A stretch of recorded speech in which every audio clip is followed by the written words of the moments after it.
of it and with some of the metaphors and the fact that he was speaking to an American audience in 1975.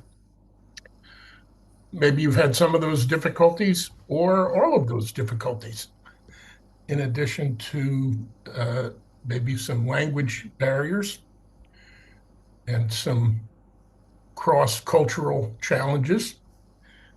But please let me assure you that the audience at the time was pretty much as mystified as you might be,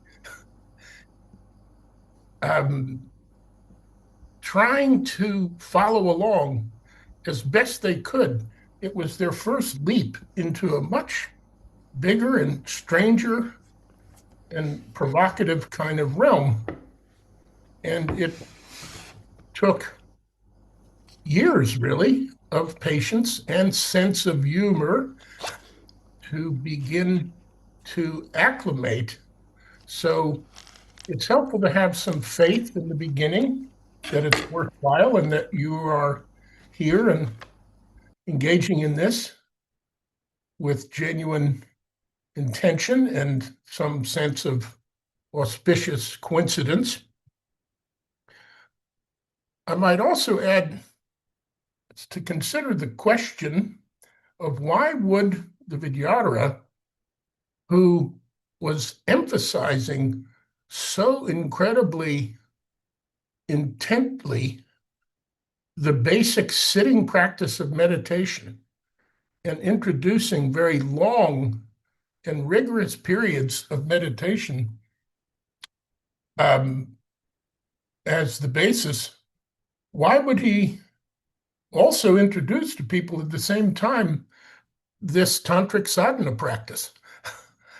Um, and the purpose seems to have been, and I don't want to necessarily ascribe purposes to my guru. I don't know exactly why he did the various things that he did.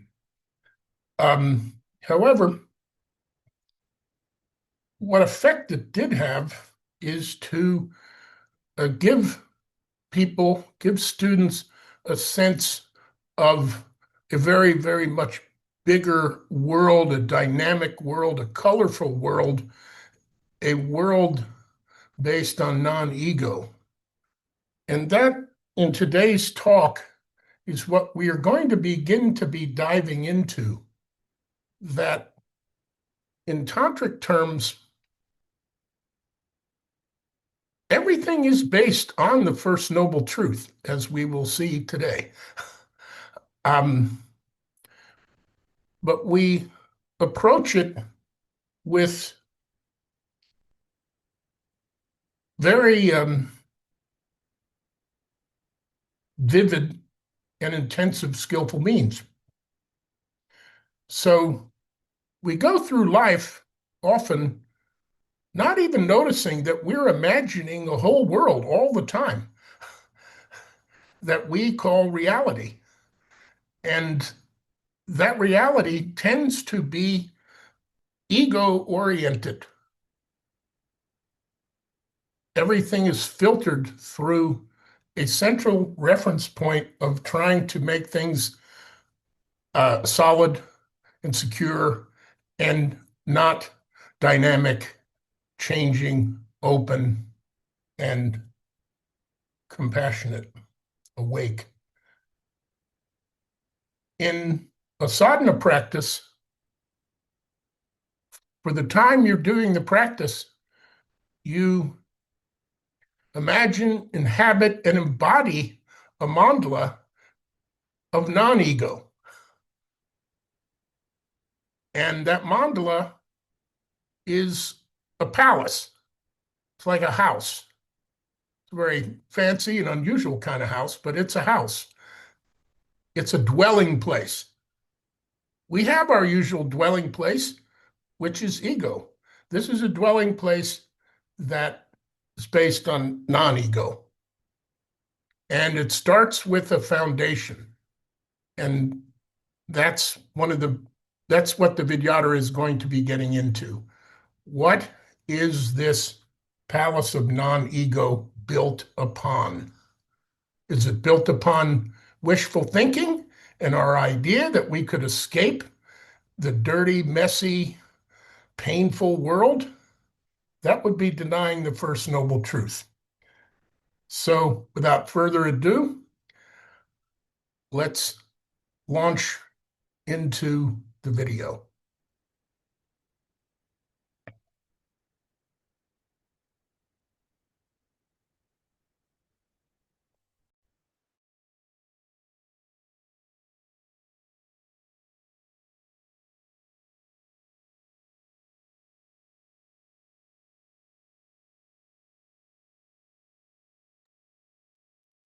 Sorry, I should mention that we're starting in the middle a little bit to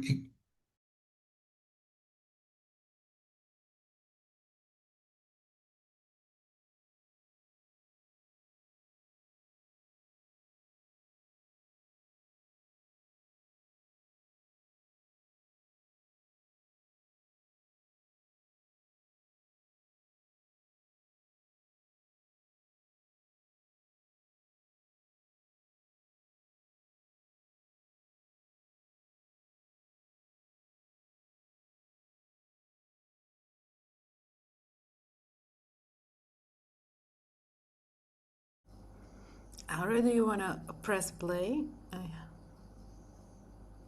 We cannot hear. You need to unmute yourself.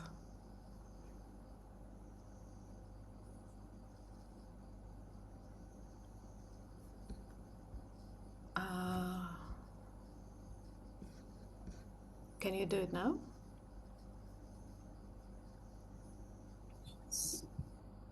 Okay. Okay, now 1 second. I just need to rewind it. Great. So we have this kind of notion of wanting to change our world completely when we get into a different tradition of a spiritual discipline, which we think also we get into another cultural setup altogether. And we wouldn't be disappointed, we would be highly confirmed our expectations if the rest of the world, other than this particular world, walks on the ceiling instead of on the floor. It would be regarded as a fantastic thing to do.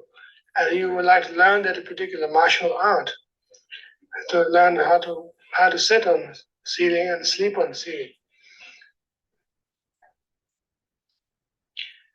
And there's a touch of a cheap magic is involved as well at the same time. And those things are regarded as just a pure dream. In fact, those particular expectations, the attitude towards such thing is known as what's called spiritual materialism. Purely that somebody has a higher level of psychic ability to communicate where your missing coin is, and all the rest of it. It's just a simple version of comic magazine brought to life.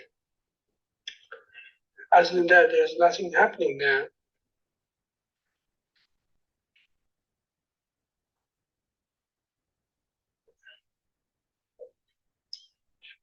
The reason why I'm discussing this particular point is because in the sadhana principle itself, that we talk about, the whole mandala is set on the charnel ground,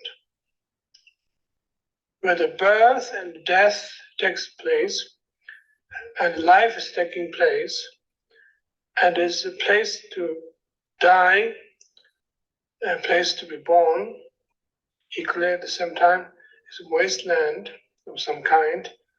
The closest to Charnel Ground that in this country we could come up is hospitals, in some sense. The place where you give birth, the place where the death is performed, so forth. But in this case, much more than a hospital situation, but it's simply our basic raw and rugged situation of the ground area that we constantly puke and constantly fall down, constantly make a mess, constantly die on, constantly give a birth on, constantly eat on it.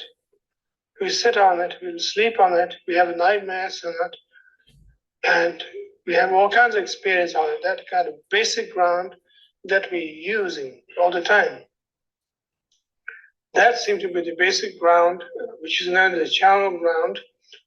A traditional analogy of charnel ground is that abandoned place that nobody would like to hang out. But it's so truthful. It does not try to hide its truth, but reality. And the corpse lying all over the place, and loose arms, loose hands, and loose internal organs, and the flowing hairs all over the place, and jackals and vultures roaming around and making their own particular scheme in how to get the next best finger on that ground, which is precisely what we are doing in this country, in this world, generally. This is not particularly related to, when I say this country is not particularly related with the USA as such alone, but that's the usual world that we are living in, this world altogether.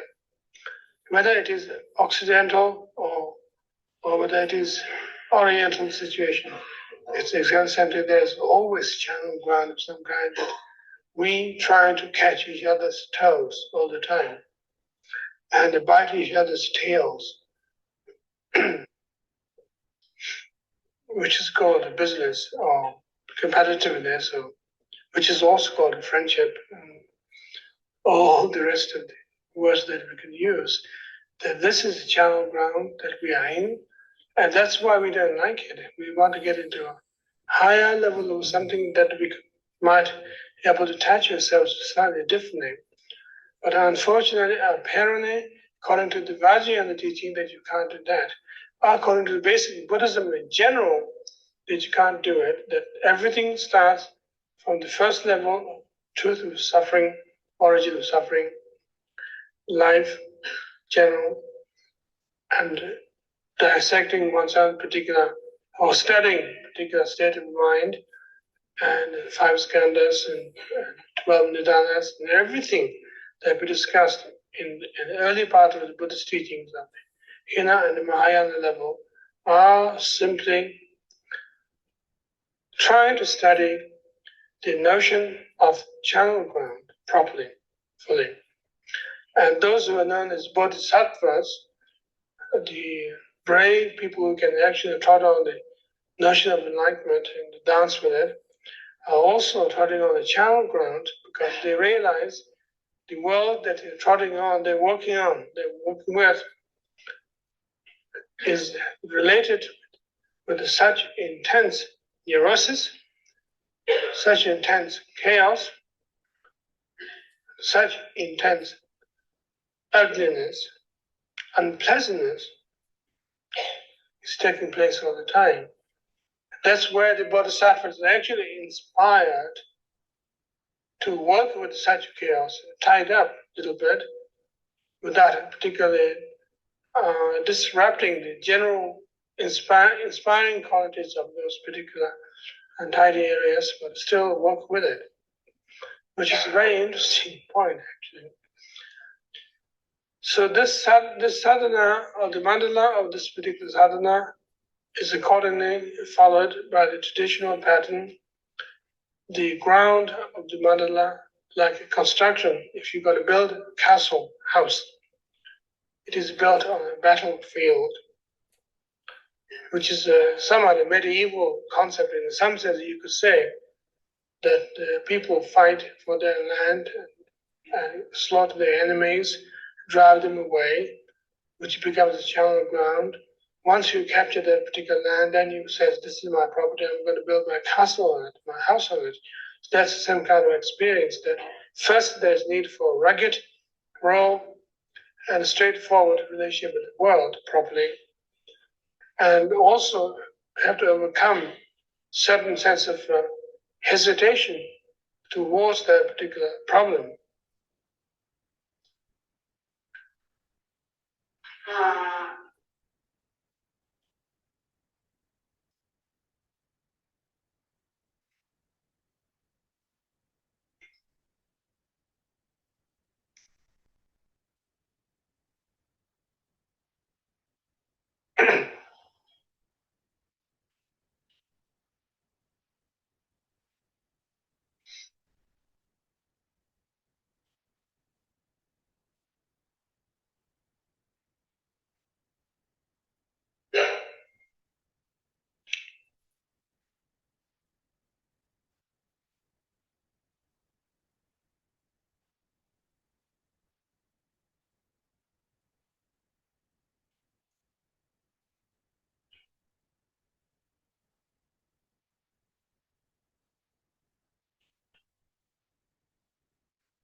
The interesting point about that is having dealt with the rugged, raw situations and accepted as part of your home ground to begin with, then there could be some kind of spark of sympathy, compassion begin to take place. That you are not busy, you are not in a hurry to leave such place immediately. But you would like to face the facts and realities of that particular world. You would like to get back and try to build your home ground. So in other words, such chaos that takes place in our neurosis is the only home ground that we can build our mandala on. If we are looking for something else, then we should reject all that particular bunch, and we should find a better and higher and more loving or less aggressive or kinds of things that if you're looking for ideal spot, we never find it. That we know usually is like shopping for your own apartment, that you never come up with the real ideal place that you want to live in. And somebody has to make the modification. Sometimes the situation does it, that you begin to accept. And it's an interesting point that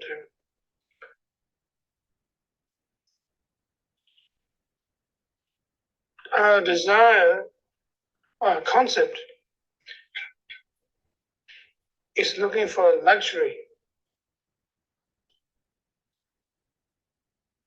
But such luxury doesn't happen without dealing with rugged aspect of our life properly.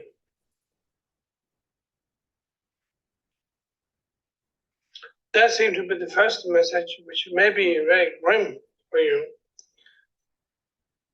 but it is also very exciting. On the other hand, it's very exciting. That large areas, a portion of our life is been trying to avoid, to discover or to see, experience. And now we have a chance to explore that large area exists in our beings that we try to avoid. We have further possibilities of discovering a good site to build a castle of enlightenment.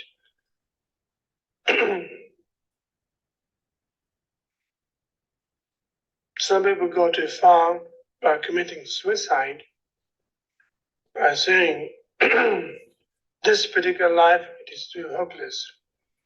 There's too much charnel ground. Hopefully next life will be better. But then same thing goes on next life too, from that point of view. You inherit your previous charnel ground, and your charnel ground is doubled and tripled and 100 times exaggerated, of course.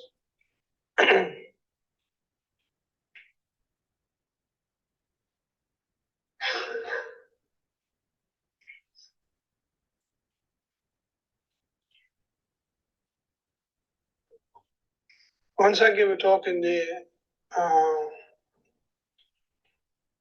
Asia House in New York City.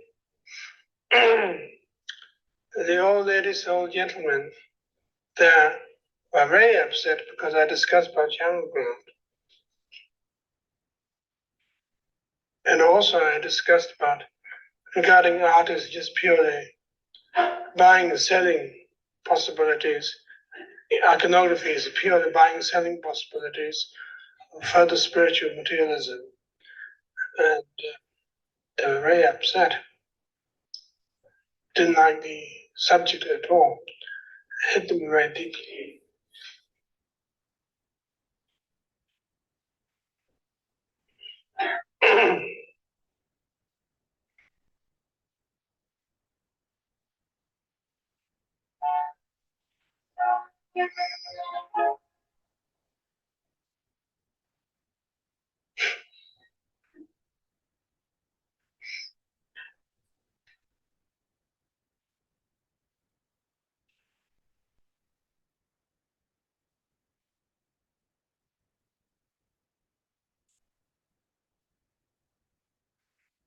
The interesting point beyond that is that having discovered the channel ground is not all that unworkable.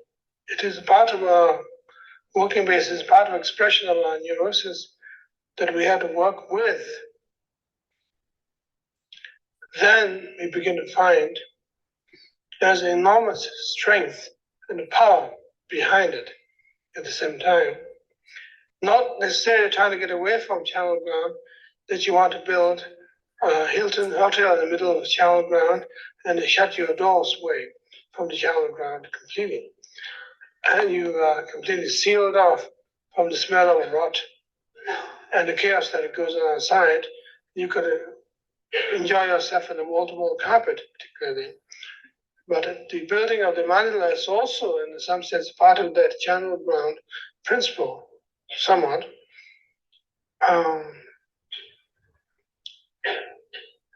The notion of immense sanity that exists within that channel ground situation, which is symbolized by a rock in the sadhana.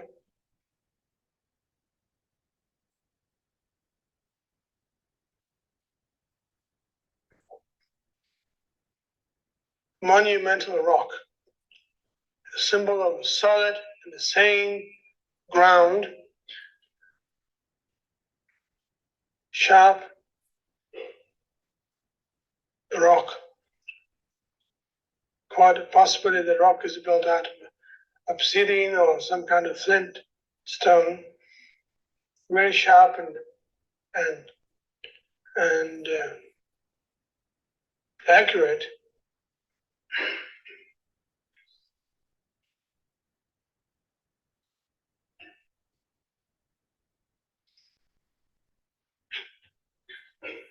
Is a monument that you can build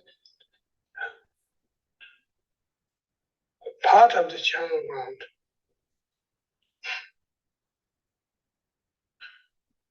Part of this particular neurosis that we are constantly there could be a monumental rock with it, in it, middle of it. Why not?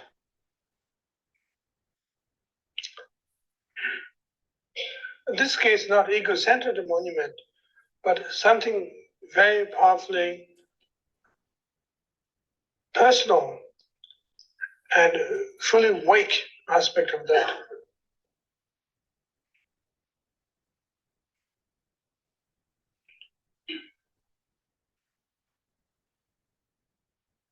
That particular monument is called faith, devotion, trust,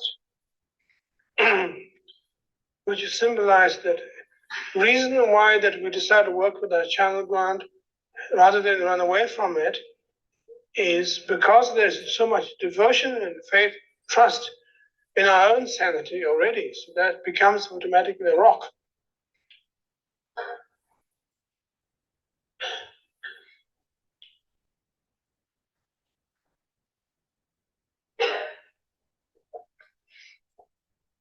Maybe a similar kind of approach is the concept of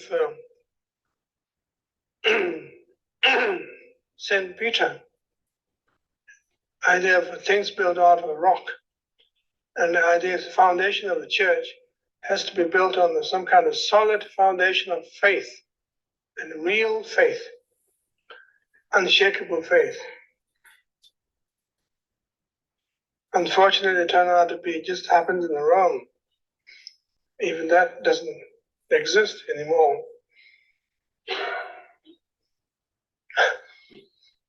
But however, that this one is not in Rome. This is everywhere, in every one of our hearts.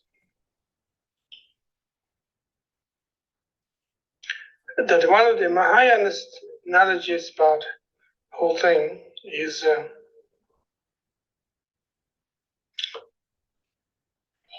everyone possesses Buddha in themselves. They have a perfect, beautiful, well-preserved Buddha image in everyone's heart.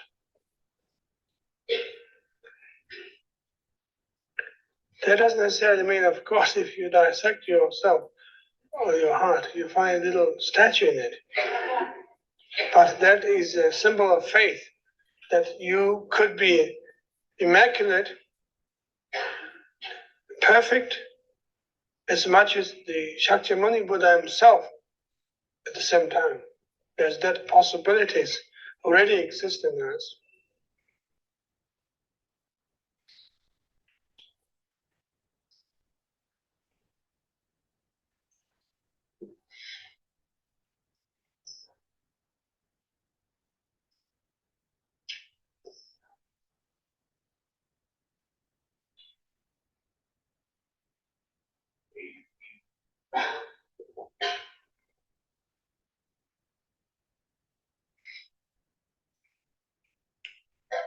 A rock of sanity and faith.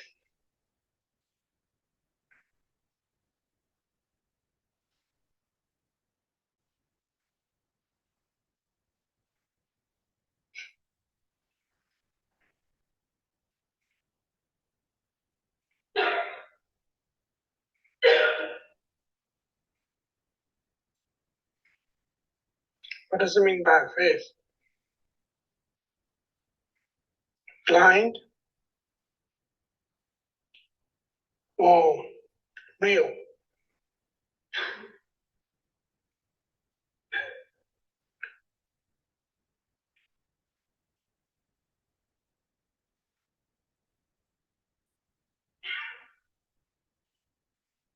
In the ordinary terms, idea, even the concept of prayer, that's used in the Christian traditions, that we talk about a prayer is expression of faith, that once you say the prayer, something will happen to you, or something actually transmitted it to somebody, somewhere or other, and it actually makes sense, and what you want happen would happen.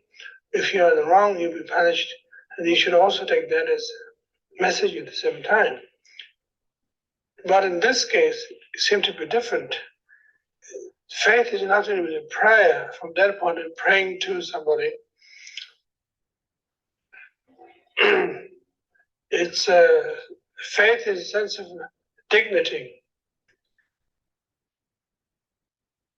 And more likely, Master Eckhart talks about faith in the sense of faith. Prayer is based on a sense of awake, a sense of being present, mindful, aware of the situation.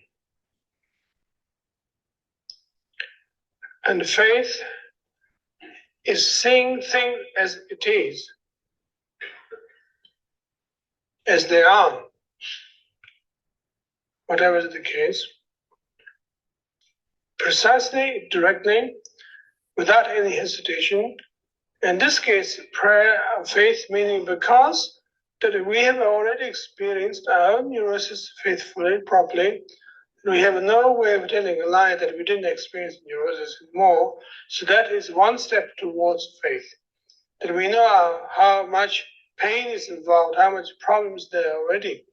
So we are already well versed in our own problem, reality, the facts and figures, and the truth about reality. That is a step forward towards faith. Since that is the case, and working with it also brings us some kind of realization that it is workable. After all, it's not all that bad as we thought.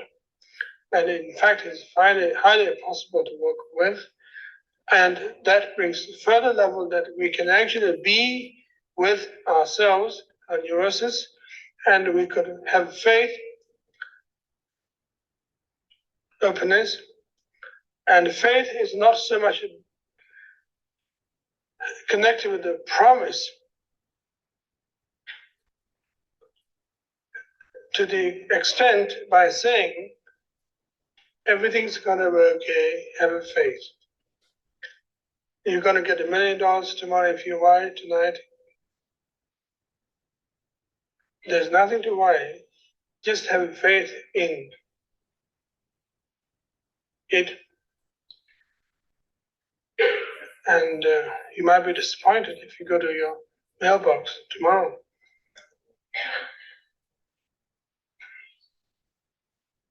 That's a future-oriented faith.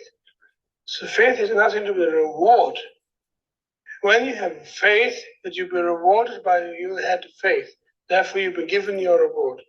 In this case, faith is in this case conviction that it is the case, actually happening this very moment, that it is taking place right now, therefore it is so. It is tonight,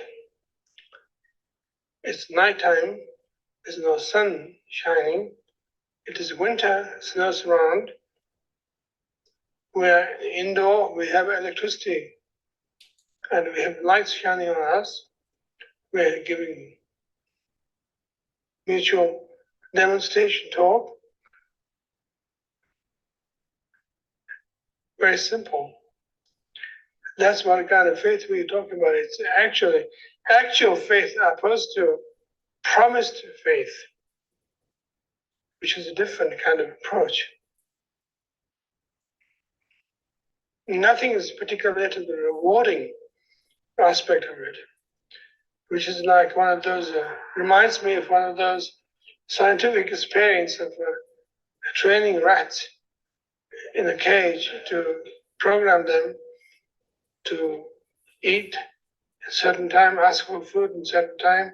If you program them a certain way, they come back and try to tap their intelligence, their brain waves and everything. Same thing we're doing with the monkeys and the dolphins, whatever we have.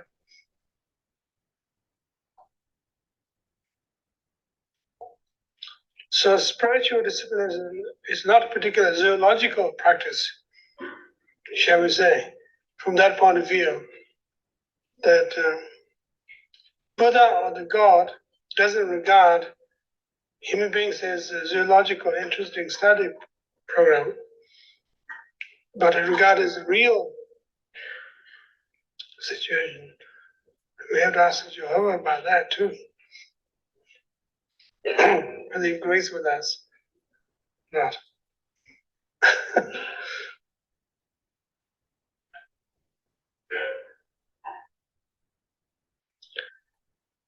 That kind of faith is very solid because based on the experience that's happening now, rather than proof of the past or the future that will come to be realistic and present level. So the idea is that that rock that we're talking about is very solid, very basic, absolutely basic.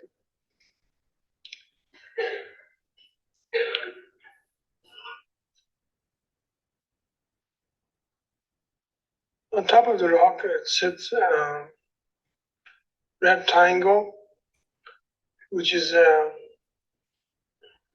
visionary picture. It is a symbol of feminine principle.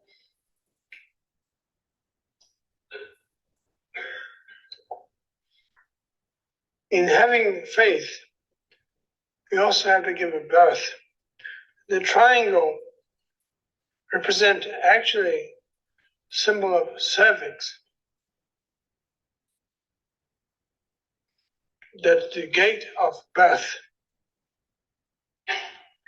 Cervix.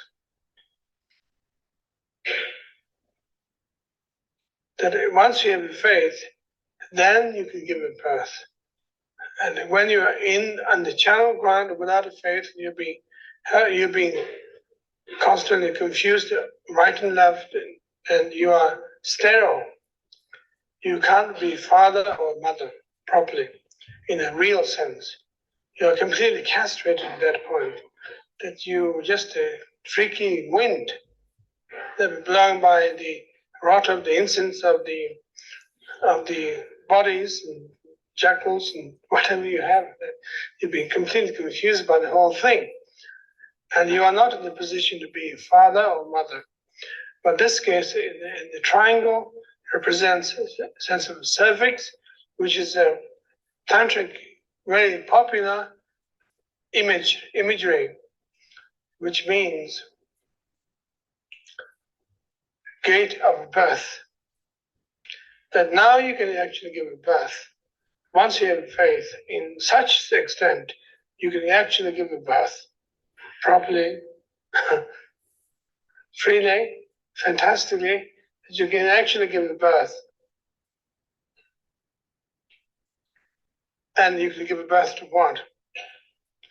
Everything.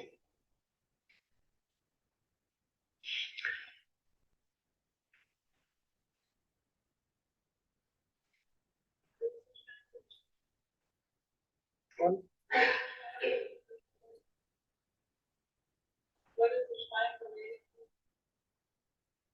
Just triangle, red triangle. Plastic.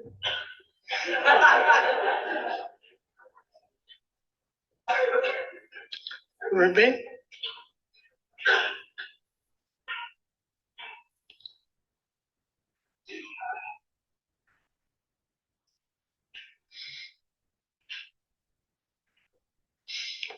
Can you read up that point? Just to refresh what we were saying. Just start from Charnel Ground.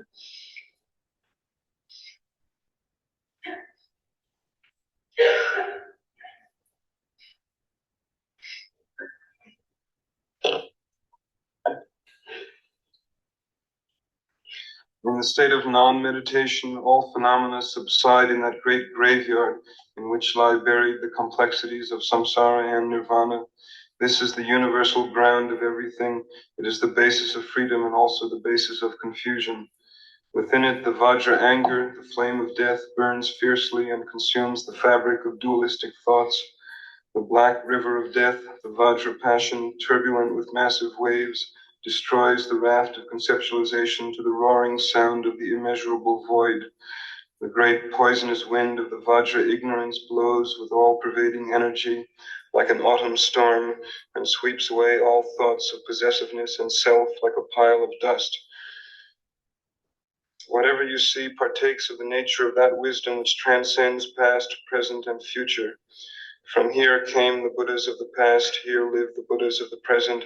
This is the primeval ground from which the Buddhas of the future will come. This is the heavenly realm of the Dakinis, the secret charnel ground of the blazing mountain. But you won't find ordinary earth and rocks here, even if you look for them. All the mountains are Buddha's Sangha Chema, who is the all-pervading wisdom of equanimity and unchanging stillness. This is the realm in which the distinctions between meditation and the post-meditation experience no longer occur. In this fearless state, even if the Buddhas of the 3 times rise against you, you will remain in the indestructible Vajra nature. The water which flows here is the Buddha Mamaki, who is the lake of the mirror-like wisdom, clear and pure, as though the sky had melted. Here is the joyous river, which is the transcendent form of the 8 kinds of consciousness. It flows into the great purity which goes beyond clean and unclean. In various parts of the Charnel Ground can be seen the terrifying trees, which are the protecting Mahakalis, Ranjanjelmo, Dorje Sogdrupma, Tusolma, and Ekajata. In these trees, vultures, ravens, hawks, and eagles perch, hungry for meat and thirsting for blood. They represent the concept of good and evil.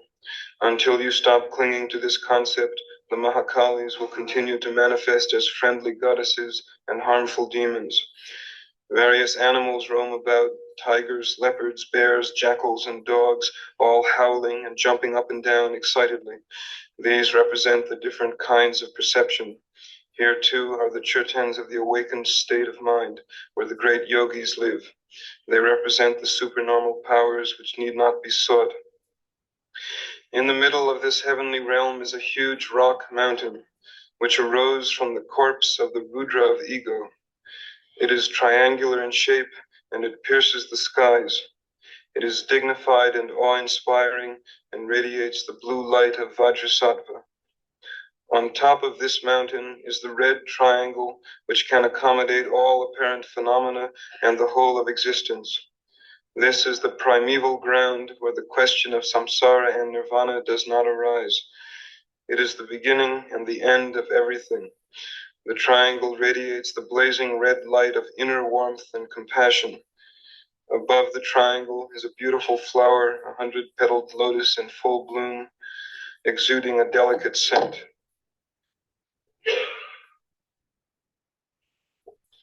Thank you.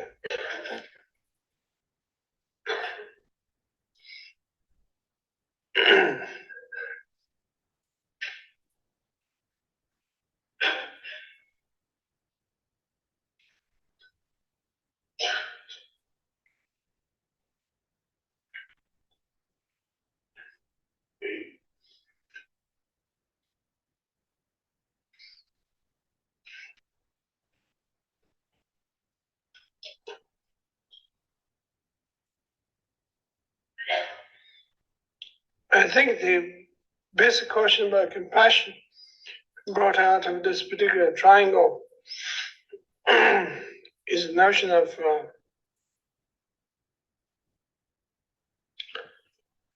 relax, openness that can take place constantly, properly.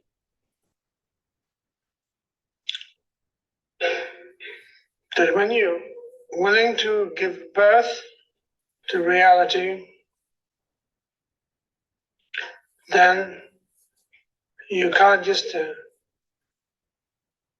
start fighting for territoriality.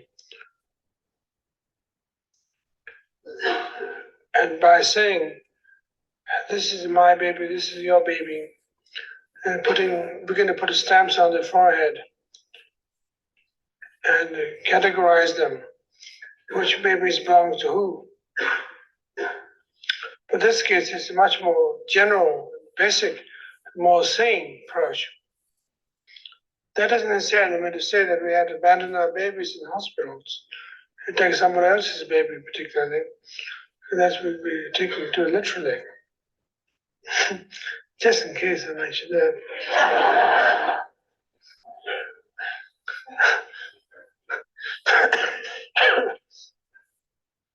I respect your sanity, but nevertheless, there could be occasional literate people, too literal. Such compassion is giving, opening. Because so far what's been happening from the Charnel Ground to the rock is exploring process, constantly. Personal exploration, constantly. But after that point, beyond that is just giving, opening, extending oneself completely to the situation and to what is available around us, and it can be exposed fantastically. Sense of openness can take place. Having faith and having gone through also a sense of dignity and a sense of that you can actually give a birth to another world, then you are ready to open up and perform your duty.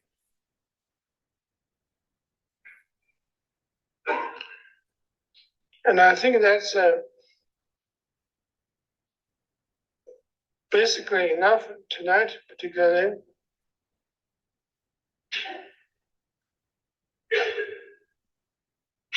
I don't want to overload with you with too many stuff, so to speak, topics.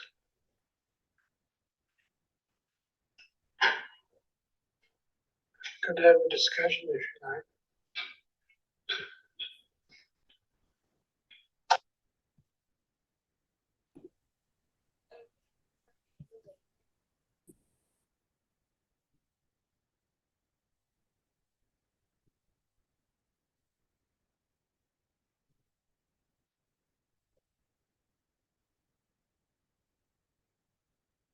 All right.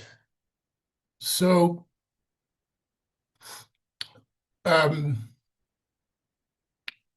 as I was saying before the talk, we're talking about the foundation of the mandala that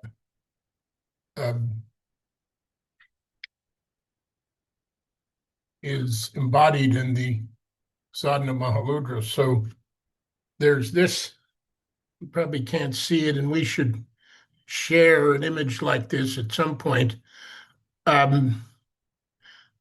So eventually, we are going to be talking about the central figure there, the being that is surrounded by flames and riding on a tigress. But we're starting at the beginning, which is parts of this mandala at the bottom that are a little harder to see, but are vitally important. So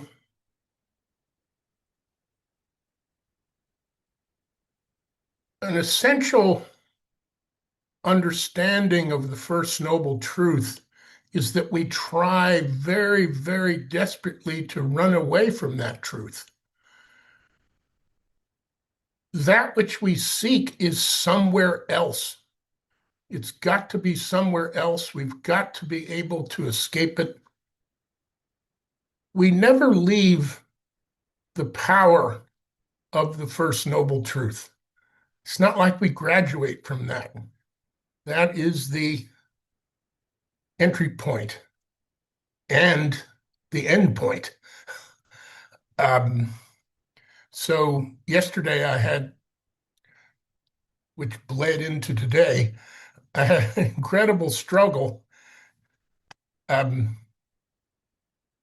traveling through two different airports. We have a famous airport here. It's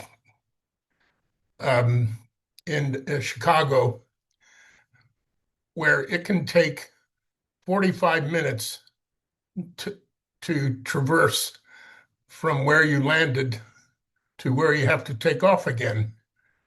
And my plane landed very late. It gave me almost no time to do this. And I'm 70. So for much of the time, I was saying, why me? Why does this have to be happening to me? Why am I suffering like this? Who invented this air? Who invented this whole? Who is this chatter? And we imagine that spirituality, and perhaps tantric spirituality, would be a few finger snaps away, where we're just suddenly in a beautiful, dynamic, sacred world. No, we have to build it here. And that's what the Charnel Ground is. It goes all the way back to the earliest Buddhism and pre-Buddhist practice, where mendicants, wandering mendicants, practiced in open burial grounds. Gruesome. But it was a potent reminder in body, speech, and mind of impermanence and the dynamism of life. Remember, these decomposing bodies are also the food for other beings. There is a circle or cycle of life. That's why Trungpa Rinpoche talked about perhaps the most modern example we have in our sanitized world, where we keep everything ugly away from us as much as possible, is when we have to end up going into a hospital. And, we see somebody in bed with all the various juices oozing out and all sorts of problems. But it's also a place where birth happens. So it is the raw and rugged reality of where we are. And we have to start there. And that's where the foundation of the fortress of non-ego will be built. If we think we're going to find the fortress of non-ego by escaping or skipping that was the point, the early part of his talk. That was the point he was making. No, it has to start here. And what's happening here? We're fighting over territory. We're fighting over territory in business, he says, in competition, in spirituality, in friendships, because that's ego's way. Ego thinking itself very intelligent. Well, this is the way it's done. We have to fight to own territory. And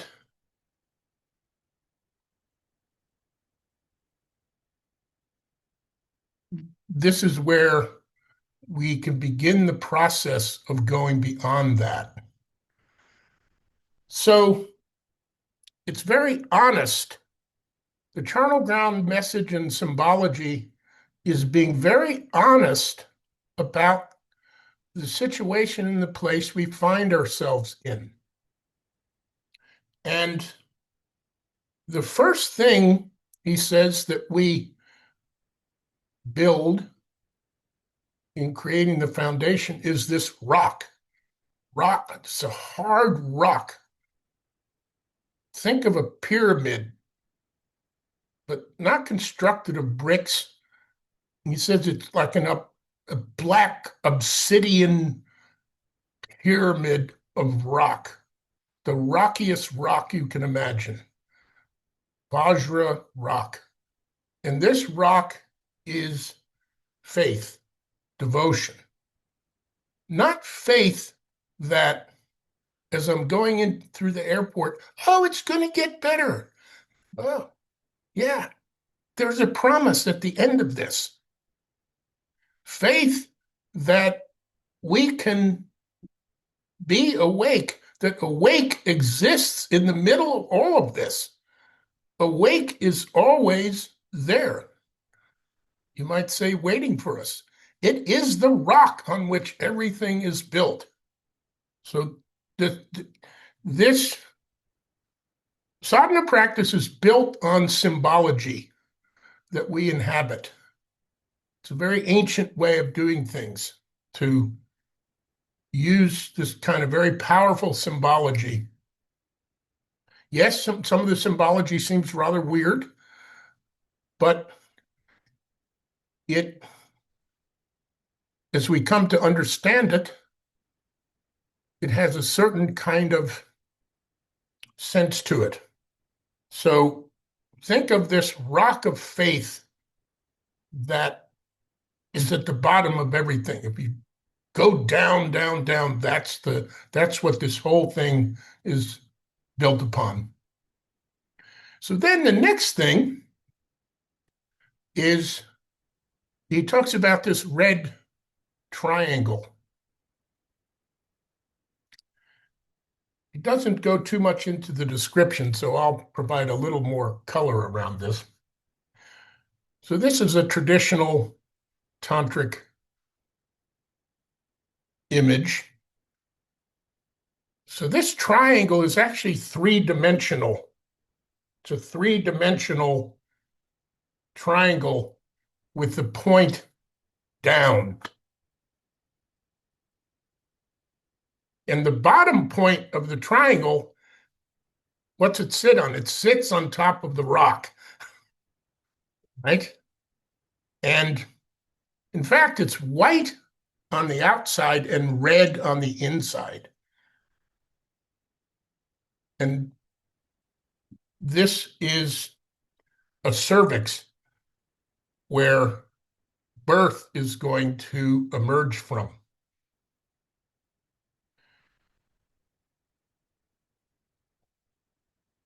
The cervix is the birth passage. So this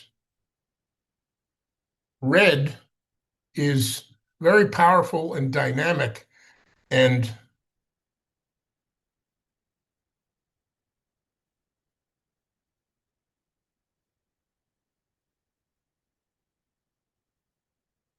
phenomena emerges from it.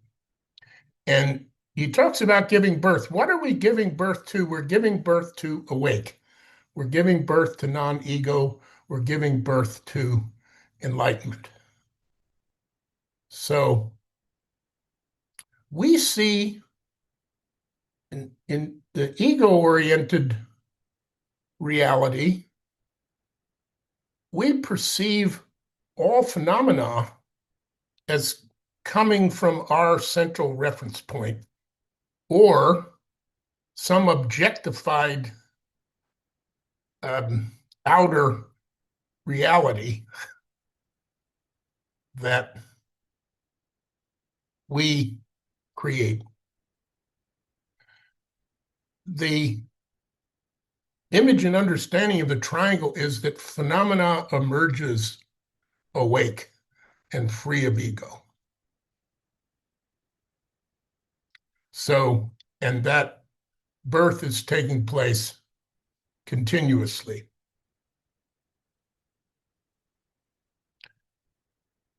So, as we move forward in the description of the sadhana, we'll begin to see what we put, what emerges on top of that foundation in this particular mandala. So the last thing I would say is, when we look at these fantastic Thangka images that are very powerful and alluring of all kinds of deities, those deities are sitting on a foundation. They're on the charnel ground. This is a kind of understanding we need to have. It's both a process understanding, how we go through the process of entering the mandala and becoming a bodhisattva and beyond.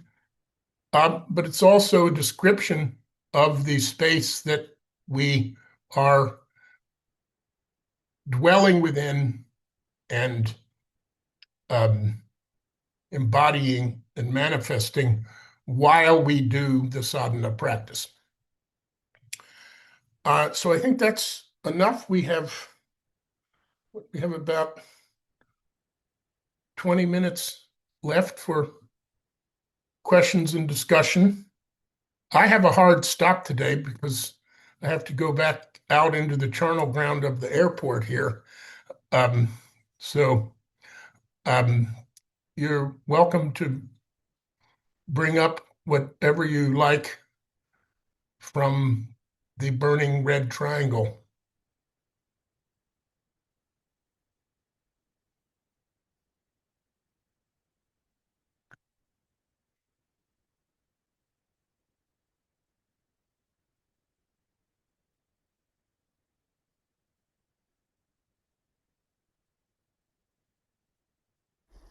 All right. So, Barbara? Thank you, Barry. You're welcome. Hello again, Barbara. Hello. Sorry you're going through the charnel ground of O'Hara, I think, right? Well, I came from O'Hare, and now I'm in Toronto. I'm Oh, well, about to head home, so only great journey. Could you one. speak a little bit more about this sanity? It's not the normal sort of sane insane that we think about. Is it something else? And where does this sanity arise within us? So that is really a Trungpa Rinpoche coinage, as far as I can tell. When he started teaching outside of Tibet and India, and in the middle to late 60s and the 70s, he began to explore the language that was around to describe mind. So he borrowed terms from Western psychology and appropriated them and redefined them, expanded them in the terms of his understanding. So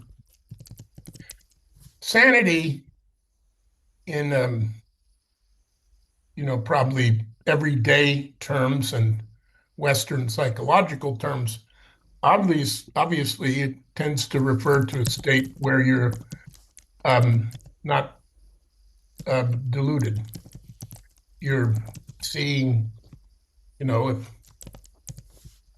if I say that's a pencil, you don't say it's a barking dog. Oh, something's off here. Are you okay? He took it further to mean the ultimate of non-delusion, what you might say Vajra sanity, total sanity, because what is actually insane from the Dharmic perspective is ego orientation. That's actually insane. And garden variety, everyday sanity actually says, yeah, that's cool. So it was a little bit of provoking.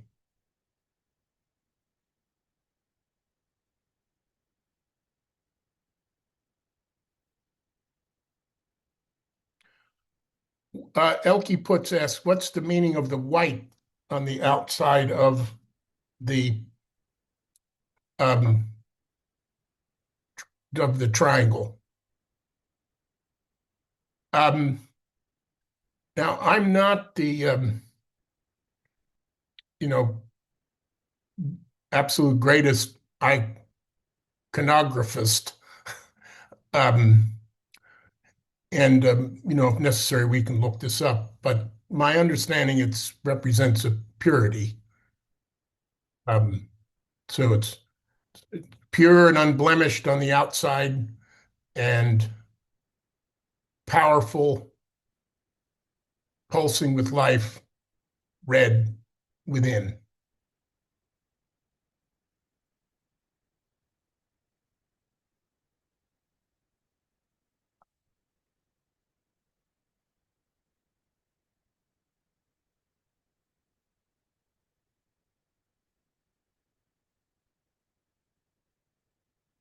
You can unmute yourself, Carlos. Thank Before you, I Ina. answer that, I'm going to take Veronique's. Is this all in the mind? Yes, it's all mind. In tantric terms, it's all mind.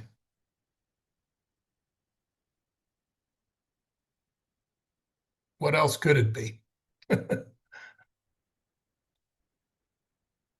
So, Carlos. Okay, here again. Oh, thank you, Barry, for all your teachings and everything. Thank you to all. My question is regarding, the protecting Mahakalis and how they show themselves. I'm looking at the sadhana in English. Is they show themselves and as goddesses and harmful demons. And they show the concept of good and evil, and they will continue showing themselves, manifesting themselves as friendly goddesses and harmful demons until we stop clinging to the concept of good and evil, which from some point of view may seem a bit nihilistic to a way of, okay, there is no good and evil. But we are Buddhists, and of course Mahayana concepts applies here too. So if you can elaborate a bit about that, because it's a concept that could be stretches too far.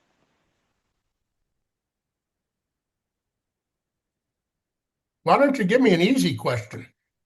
I'm sorry about that.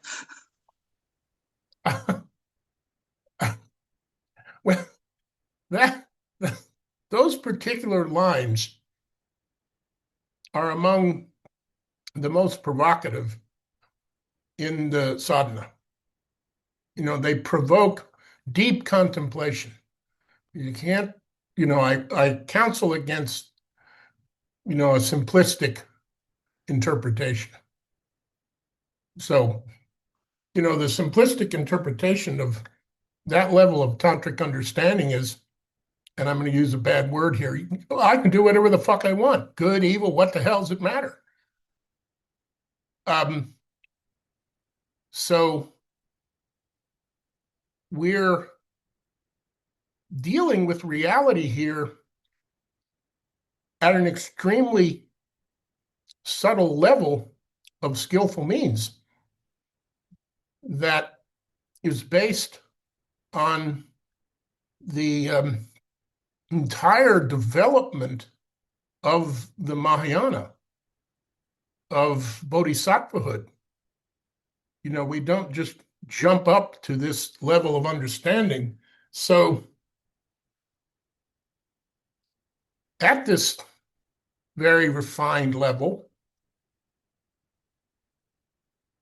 we can begin to see our adherence to duality as a crutch. What we identify as evil, what we identify as good, is conditioned. So if you look at the central image of Dorje Trollo, who is a protector, very fierce, flames, weaponry, knives, and deities hold knives and spears and all these sorts of things. Those represent using a fundamental energy for anger devoid of hatred. So that's something to contemplate. Can there be anger devoid of hatred? You're not asked to just believe that. Can you imagine it? Can you imagine the power that anger could have if it was directed at undercutting ego? Now, way back in the day when Trungpa Rinpoche was first teaching and starting communities, there used to be this habit that students developed called cutting your trip. So you can say,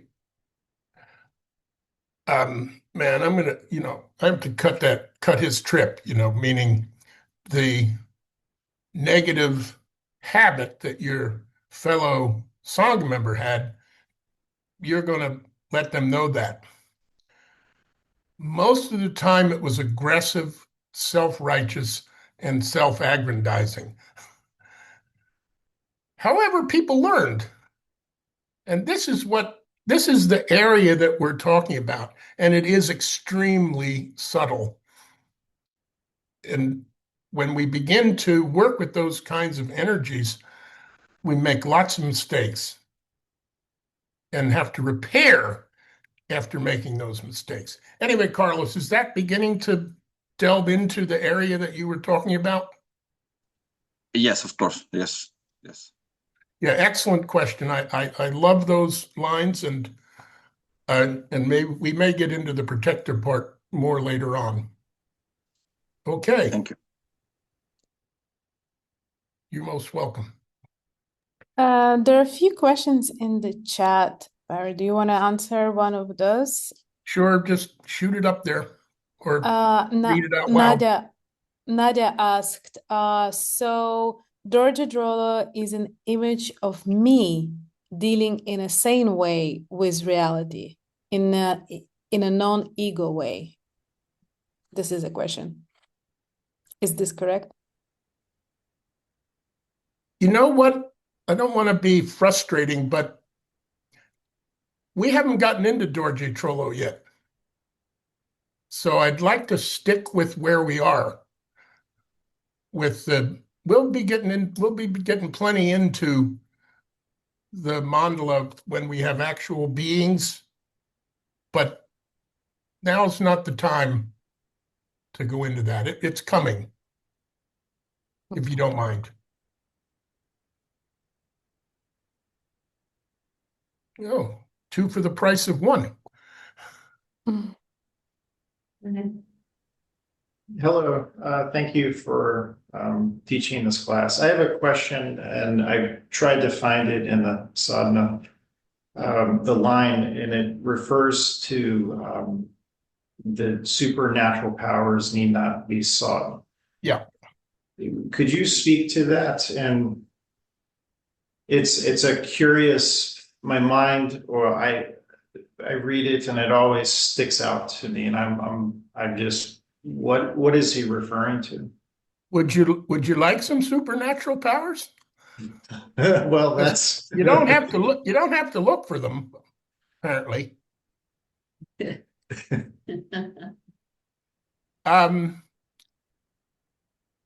So in the Charnel Ground description, there's all the death and the vultures and the ravens and thirsting for blood and all that poisonous wind. But there's also enlightenment qualities. So these are the kirtans where the great yogis live. So, and these represent the supernormal powers which need not be sought. So that refers to siddhi, Siddhi, which is power. It's you might say, the most subtle and ultimate of skillful means. So the sadhana is called, subtitle is the embodiment of all the siddhas, right?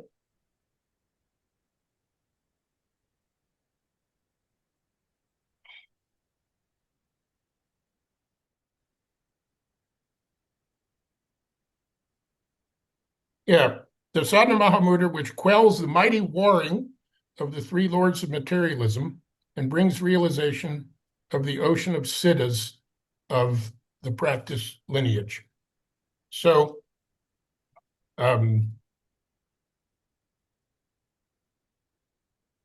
right before in the preamble, he ends by saying,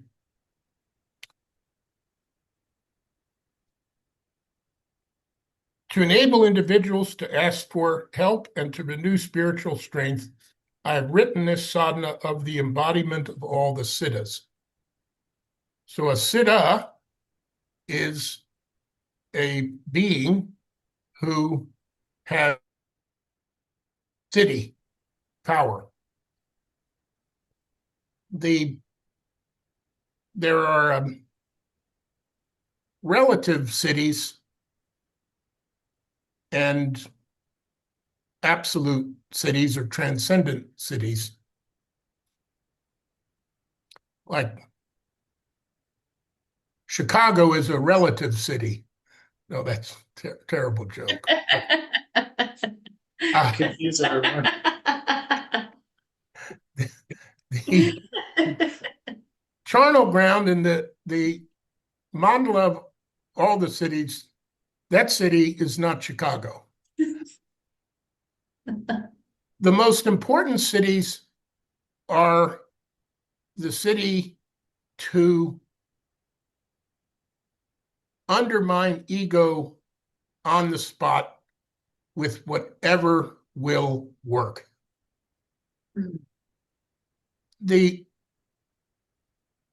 That's what it's really referring to. If you want to have that power, that's the wrong end of the stick, right? It comes upon you. It need not be sought. It emerges. If you try to wield that kind of dharmic power, it's like very, very heavy version of that cutting trips thing that I was talking about. So looks like I should probably stop talking and we'll, is that helpful? It is. Thank you so much. Jan. Can I what? Sorry. Yeah, quickly. I guess what I think about what you're saying in terms of cutting the trip and that idea, he often talks about feedback, like we can trust that there's this sort of infinite reservoir of feedback. Is that what we're looking for in terms of the charnel ground? Don't look. Don't be looking for. Don't look. Okay. But No. Trust that the feedback will come. What you're talking about environmental feedback, that's a field of siddhi, right? Okay. That's at an even subtler level. That if it's where does an insight come from that shakes up your ego? Where did it come from? So there's a field of siddhi that you can trust. Does that make sense? Yes, absolutely. Thank you so much, Barry. Really appreciate all of this. Well, you're welcome. You're definitely welcome. Jan? Yeah, we talk about destroying the ego all the time, and this is a very Western idea and concept and word, and I'd really love to understand how what was before ego was being used, where is it, how is it described, or what is the language where it's coming out of Sanskrit or Tibetan?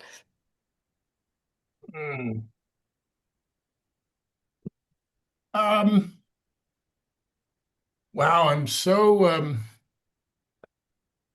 immersed in translations that use that in so many different ways. Ego clinging, it's, I think I need my friend Larry to help me. He's a Sanskritist and a Tibetan translator.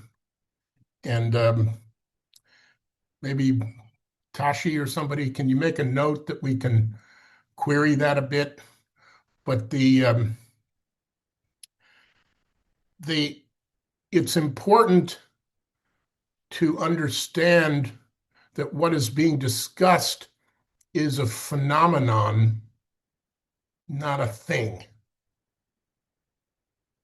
It's where does this phenomenon emerge of centralizing, of looking as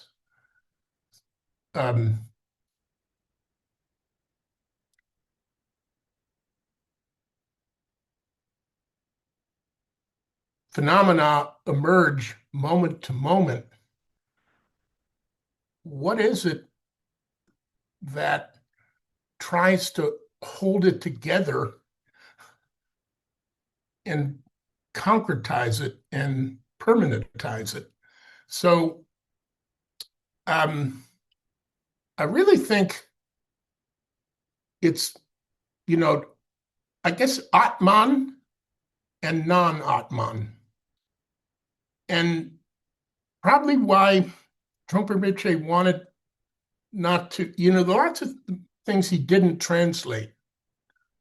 He didn't bother to translate karma, for example, Bodhi. But a thing like Atman could be some kind of very refined concept, rather than, okay, this is a phenomenon that's happening all the time. And when we talk about in the subtlest levels of Indo-Tibetan understanding of, they call it philosophy, but philosophy makes it sound like it's, a parlor discussion. This is the tradition of trying to understand how ego emerges.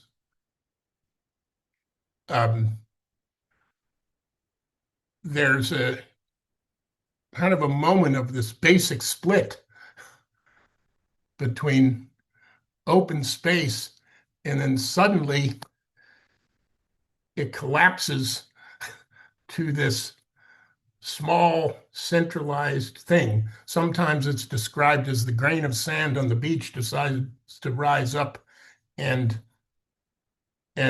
become the central thing, a big deal. Why does that happen? How does that happen exactly? There isn't that's the question that need not be asked. It has happened. It does happen. So anyway, that was a longish answer. Jan, are we in the territory here? Great, thanks. I really do have this plane to catch, but I can take one more. Can't help myself.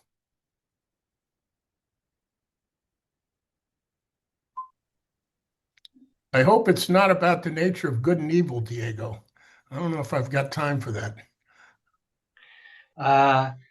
Hello, thank you very much for all your teachings. And I have a question. I am not sure if I understood what you say about this image of the triangle upside down. That image that you say, it returns me to what say Chohyam Trungpa in the video about that we would like to inhabit in heaven, you know, but we are unavoidable on earth, and this desire maybe to be on heaven is a form of spiritual materialism. Mm-hmm. And that point in the lower part of the triangle. Yes. Sorry? Yes, keep going. That evokes me like somewhat a point of contact between, you know, we and our experience, like we perceiving experience, duality, something we cannot escape from. So that does it mean that only if we accept duality and relate with it in a direct form without struggle with being like that, we can then give birth to oneness? Okay, I need to cut, as we say, cut to the chase here, because I dearly don't want to miss this plane. And we can get into this more as time goes on.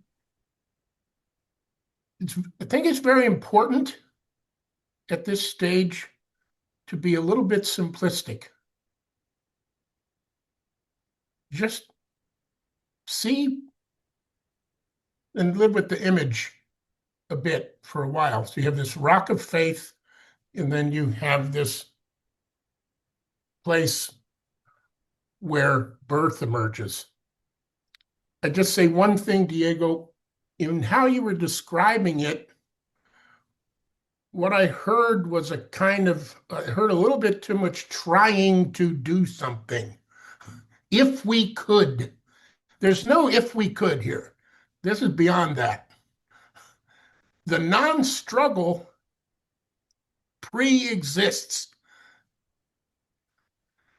We don't get to non-struggle by struggling. We don't get to non-duality dualistically. We build it on that basis, but it emerges. So this is about emergence, a kind of creative emergence. As the sadhana goes on, the term self-liberation will come up a lot. Liberation happening of its own accord, rather than that we try to be the boss of it. So anyway, thank you, everybody. Sorry to rush to the ending here. Thank you, Barry. Thank you for thanking me for the teachings, but I'm just the elucidator and interpreter here, and the teachings come from the Vidyadhara, the lineage and beyond. So great blessings to the lineage. Thank you. We'll let Barry go and get his plane, but I have to make one short announcement about next week that's quite important, so I'll make it very brief. Chogyam Trungpa Rinpoche specified that you receive permission to practice the Sadhana of Mahamudra by first practicing it with those who are already familiar with it. That was his one condition for actually practicing it. So that will actually happen in our next class, next Saturday, where we'll actually all do the sadhana together. So if you haven't practiced it before and you want to practice it in the future, you do need to come to the next class. It's the one time when listening to the recording afterwards is just not enough. We need to do it live, together, in real time. Now, you won't need the sadhana text for this because we will scroll it online next week. And when we have done it together, that's your authorization to practice this if you wish. And I think you'll feel that some of what we've been studying, what Barry's introduced you to, what Trungpa Rinpoche talks about is actually embodied in the energy of actually doing the sadhana. So next week is important in the sense that that's our day of practicing it. Now, when we add up Chogyam Trungpa Rinpoche's fourth talk, which we'll watch next week, and the practice instructions and the our next class will run about 15 minutes late. So until 8:45 p.m. India time. So please be ready to stay that full time next Saturday on March 7th. Many thanks and apologies for any inconvenience this one time. Look forward to seeing you next Saturday. And a lot of people asked about the tankas and the image, and Juanita Evans just kindly reminded me that there is a supplementary material folder that we shared with all of you, and I'm going to reshare it in the next newsletter. So just take a look, explore. There are many things there that you're asking about. So I find it really, really helpful. And there is a whole resource folder for those of you who does not receive newsletters for any reason or doesn't want to be a part of the WhatsApp group. Just use the resource folder as your archive or treasure, so to speak. And yeah, thank you very much and see you next Saturday. Thank you, Ina. Thank you. Very much. Thank you. Thank Thank you very much. Thank you, everyone. Thank you. Goodbye. Thank you. Thank you so much. Have a great weekend. Namaste. Bye, bye, Thank you. bye.